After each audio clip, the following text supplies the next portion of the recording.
Hi Aries, how are y'all doing? I hope that you had a wonderful, safe new year. I know we're only about 6 days in, but you know, I just hope it was pleasant for all of you. I'm gonna dive right in because I tried to do your reading earlier today and had to do it on a tablet, and it's just a bitch to try to upload to YouTube. It takes forever to Bluetooth transfer, so we're gonna jump in. This reading is for Aries, Sun, Moon, Rising, and Venus, and any cross watchers who would like to try to get into the head of their Aries for for January 2020. As always, guys, take what resonates, leave what doesn't. If you're not feeling it, don't try to make it fit. If it doesn't resonate, you can always check out your moon and ascendant signs. I suggest your Venus signs too, if love is predominantly on your mind. If it does resonate, always connect with me. Let me know. I love to hear from you guys. It's the best part of the gig, if you ask me. Yeah, that's about that. So, Aries, I'm still catching this same theme, unfortunately, that I've been getting for you guys for the past few months now. Because in your reading earlier, it was very much, but it was more positive. It was about leaving the Three of Swords behind, okay? But I feel like coming up, there could be a business opportunity or a creative endeavor or a love opportunity. Seven of Wands was one of the players earlier. See, they're already coming out. Seven of Cups, Seven of Wands. I feel like there could be something coming up for you guys that you just may want to keep an extra eye on, because also the Seven of Swords and the High Priestess were coming out together, like, in pairs. Every time I was shuffling for you guys, meditating on your energy. To me, that says just keep an extra eye on those around you, because I just saw the High Priestess flip. The High Priestess, yes, is about secret knowledge, and intuitive knowing, and paying attention to your dreams. But again, one of her major interpretations is hidden knowledge. And the Seven of Swords is very much a sneaky behavior. Someone could be stealing from you, physically or energetically, Aries, so to speak.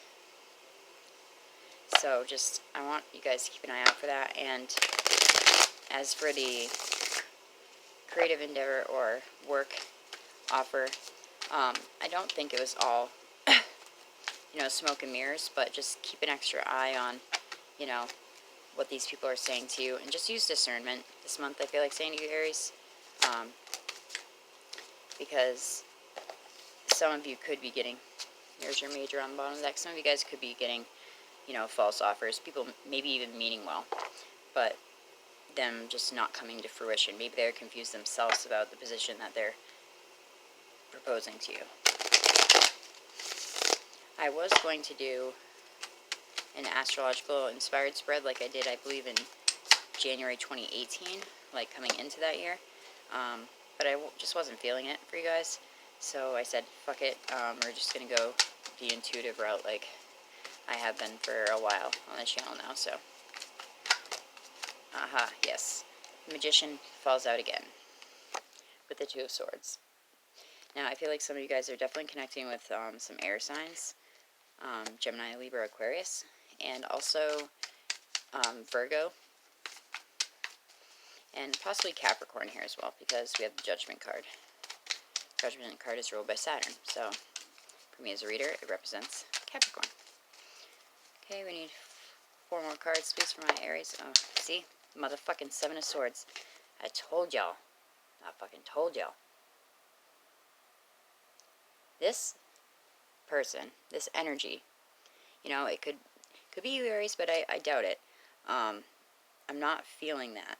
And, oh yeah, by the way, the Tower also was a predominant aspect in your reading before, but a lot of you may not know that, yes, this is dubbed as Scorpio's card, but it's actually ruled by Mars, which is, you guys are ruled by Mars.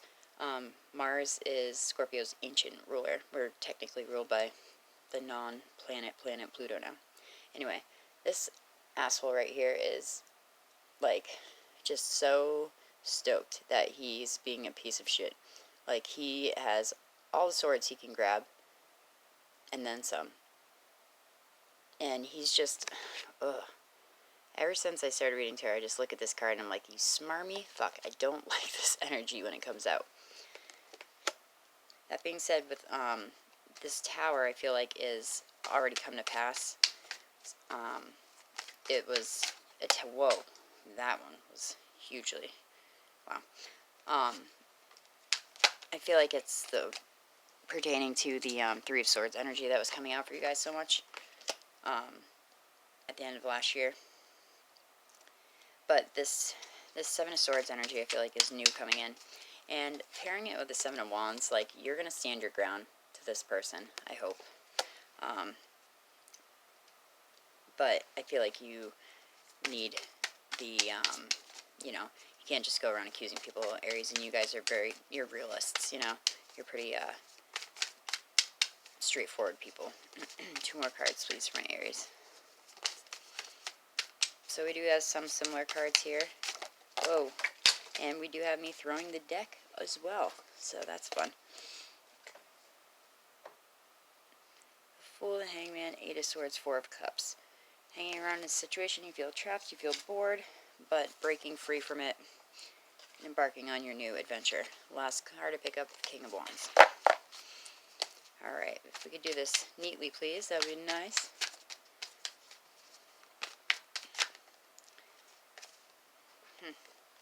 Yeah, some of you guys need to look at your situation from a different perspective because you're not as stuck as you think you are. And you're not as powerless in the situation as you think you are. We have the Hangman again with the 8 of Swords coming out, Tower on the bottom of the deck again. You know, look at your situation from a different perspective. The Lovers was a card that came out for you earlier as well. And we have the High Priestess, the Empress here. So, we've got quite a few majors going on here, quite a few personalities. Again, could be connecting with air signs, as the Lovers is Gemini, the Empress is Libra and Taurus. We have Libra on the bottom of the deck, the Justice card. Let me take a peek at this really quick, and we will get on with it. There's a lot of yellow here, I feel the need to mention. And earlier, the Chariot was one of your cards as well, and that pertains to self-confidence and will. Maybe you guys could benefit from looking into doing some solar plexus chakra work. That's just what the yellow is reminding me of. That's not going to be for everybody. Let's check out the bottom of the deck, check out your spread, see what's up. Okay, the bottom of the deck is the Justice card. Yes, this, and followed by the Ace of Swords. So there's some truths coming out, and if you act in a morally just manner, Aries, Justice in the Upright, to me, yes, does talk about legal issues. It does talk about court proceedings, things like that. But it also, on a bigger level for me, as a reader, talks about, like, you know, making a choice. And knowing that the choice that you make is going to affect those around you. So you need to make a balanced and morally just decision. And if you do that, karma will, you know, kind of roll in your favor. We do have the Wheel of Fortune here as well, I will say. So, this has a little bit of the intensity of earlier, but really, overall, this is pretty stellar, you guys. So, let's check it out. You see that, my Aries people? See all that yellow? See what I'm talking about? Okay, you can just give me one little second here. Oh shit, we're at 9 minutes already. Damn, I can talk. Okay. So let me get a feel for your situation.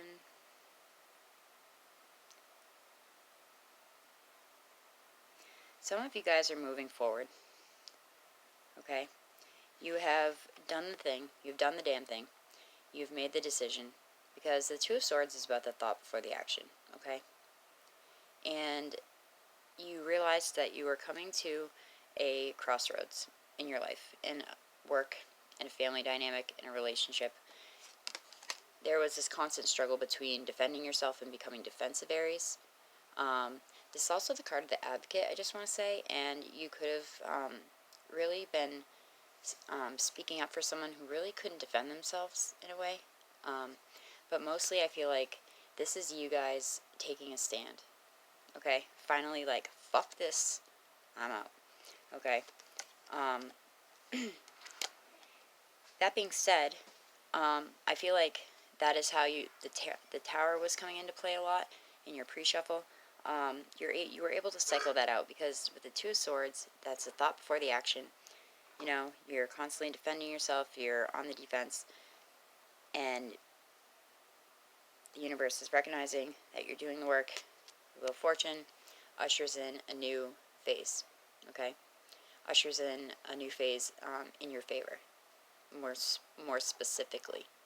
Could be connecting with any fixed signs here, Scorpio, Taurus, Aquarius, Leo.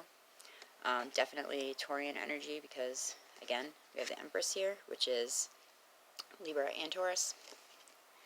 And I'll go over it again one more time. I also have Capricorn here, and Gemini, and Virgo, because the Magician is Gemini and Virgo.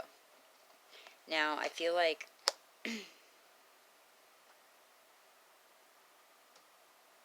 all these other cards, it's like,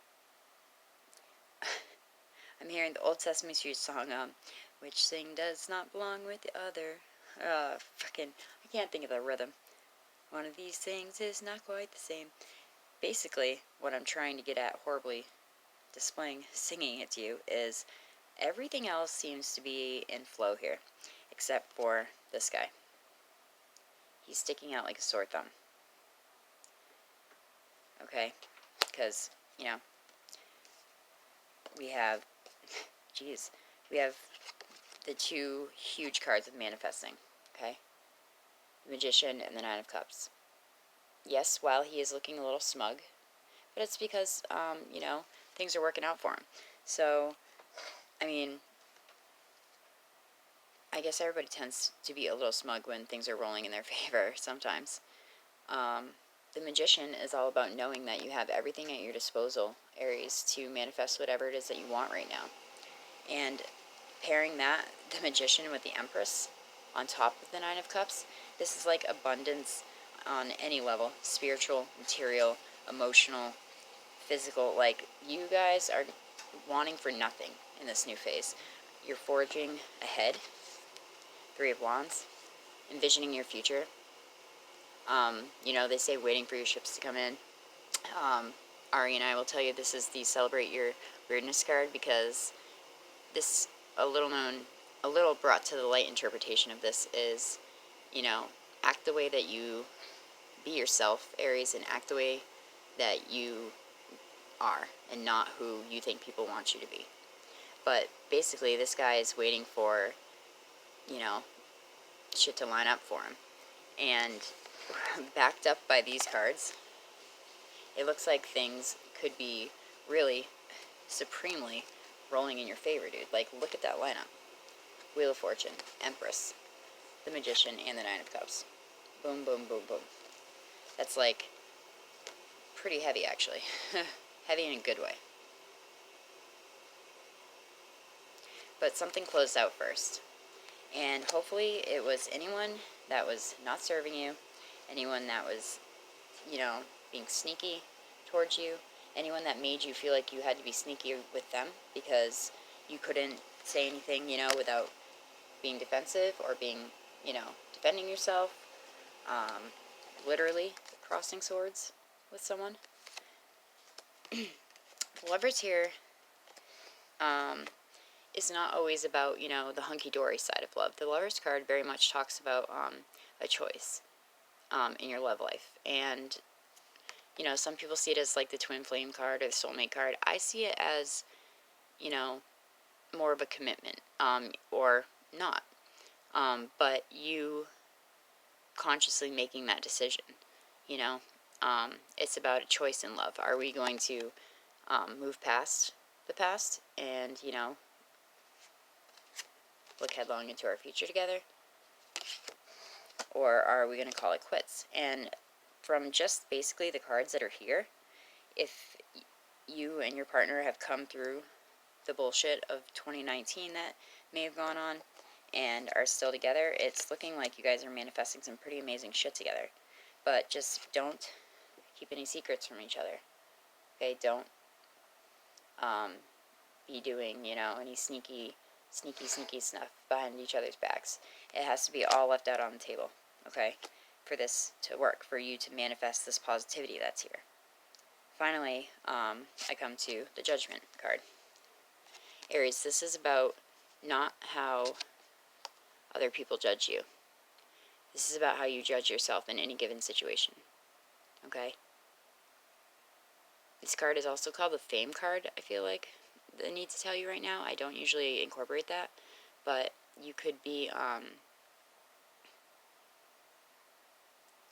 with the Empress here and the Magician, you could be in the spotlight, you know, maybe at work.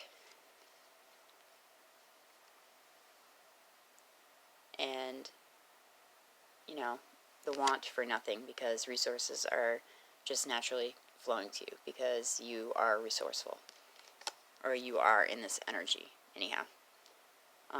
But the Judgment card asks me to tell you not to be too hard on yourself about things that may have occurred in the past, because you did the best that you could given the circumstances that you were in and given the tools that you were given to work that situation, okay?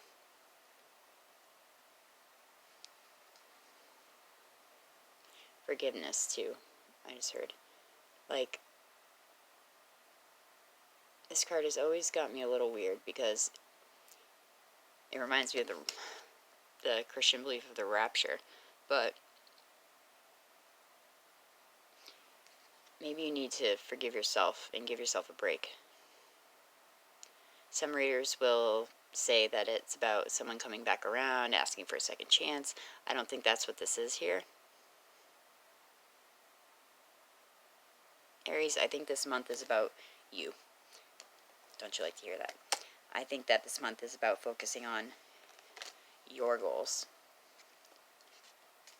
your future, and what it is that you want to manifest going forward into this new year and into this new decade. You have, like, just the cards on the table, or the notebook, rather. Literally, you know, if this was cut and dry and set in stone, that it was, you know, this was to be the way, I would be pretty stoked about the way this looks for you guys. Don't fall back into old defensive patterns. And if someone is making you feel like that, maybe, you know, they're the ones that you have to make a decision about. Aries, okay?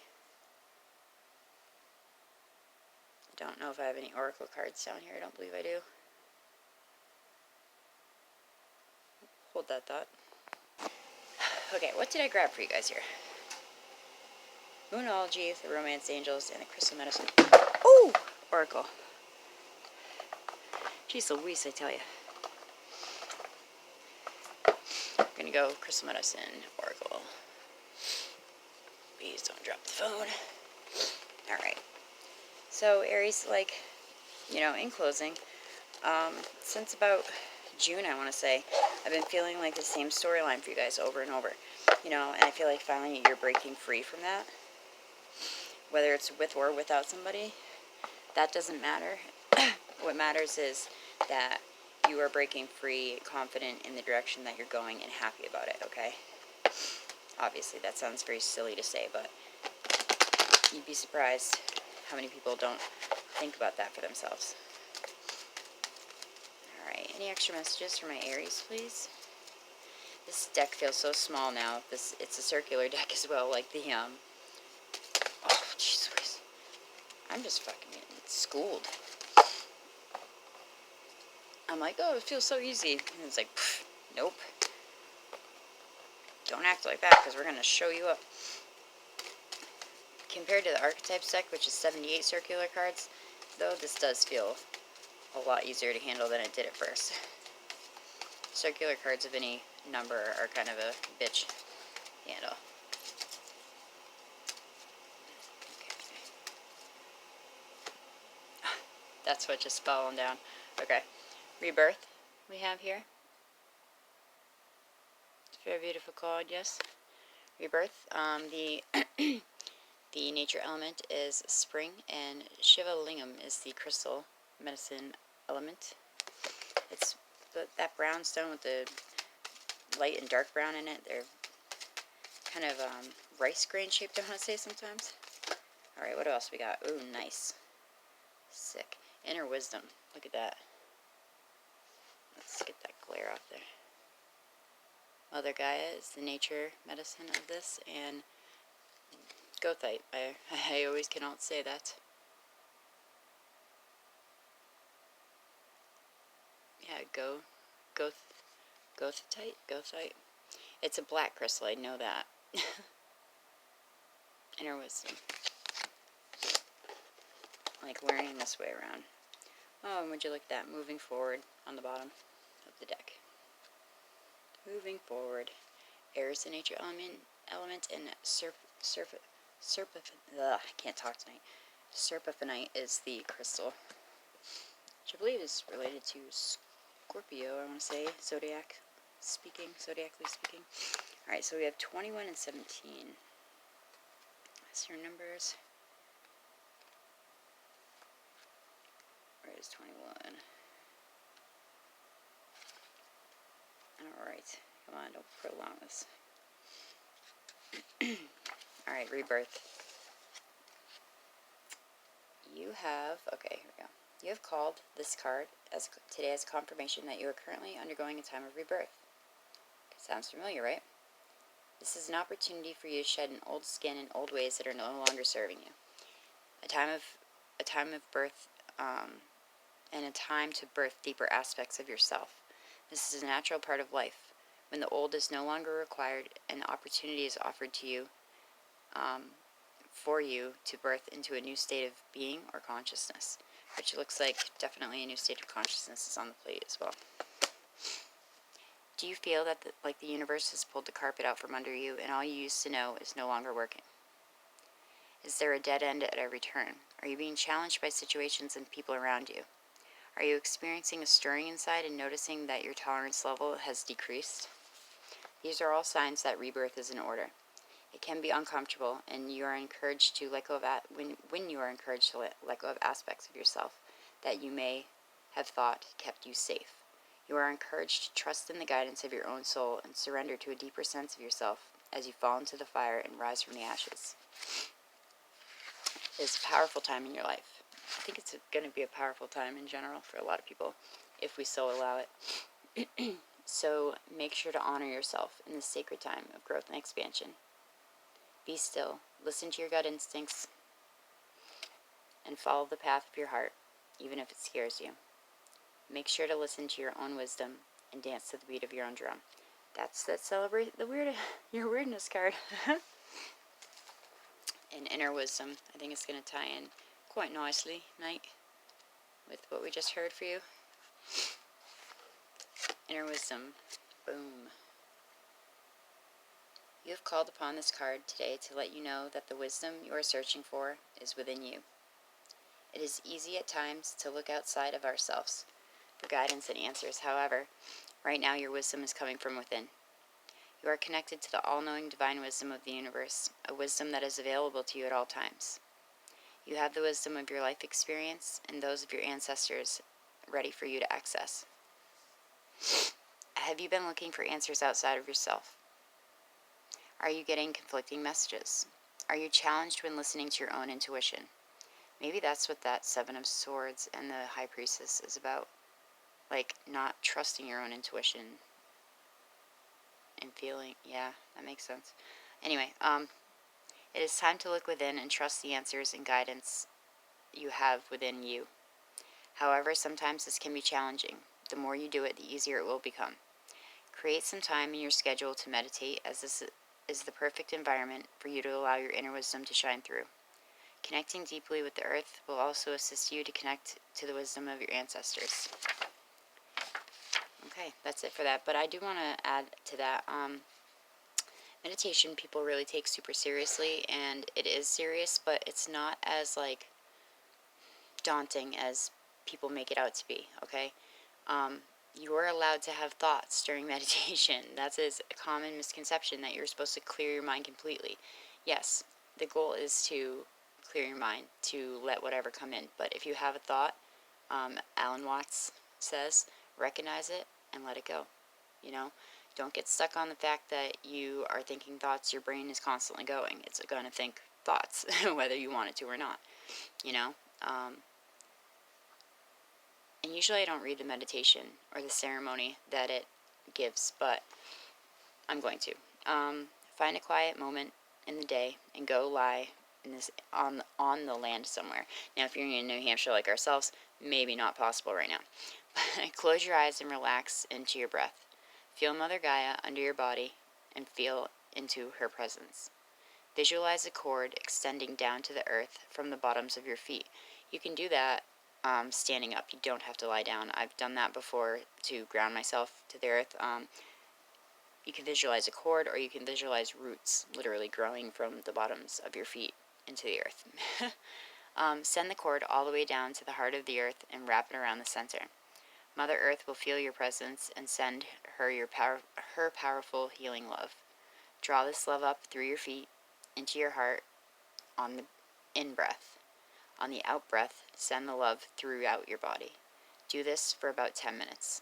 Allow this love to awaken the wisdom that lies within you. I always, you know, something I don't do it all the time or anything, but I did it a long time ago and I really felt it helped me. The grounding exercise. If you don't want to lie on the ground, you stand in a firm, like 4-point stance, as yoga will tell you. Your feet firmly on the ground. Just close your eyes, take a few breaths, and envision that your feet, have roots and they grow into the earth. Kind of the same ideas there. So, Aries, this was a very wonderful reading for you this month, and I hope it continues throughout 2020. As always, it is a pleasure to read for you guys. Aries, thank you for stopping by. If it's your first time, hi. I'm Niki, Socks for Love, and thank you all for your continued support and love. It means more to me than you know. Namaste, Aries.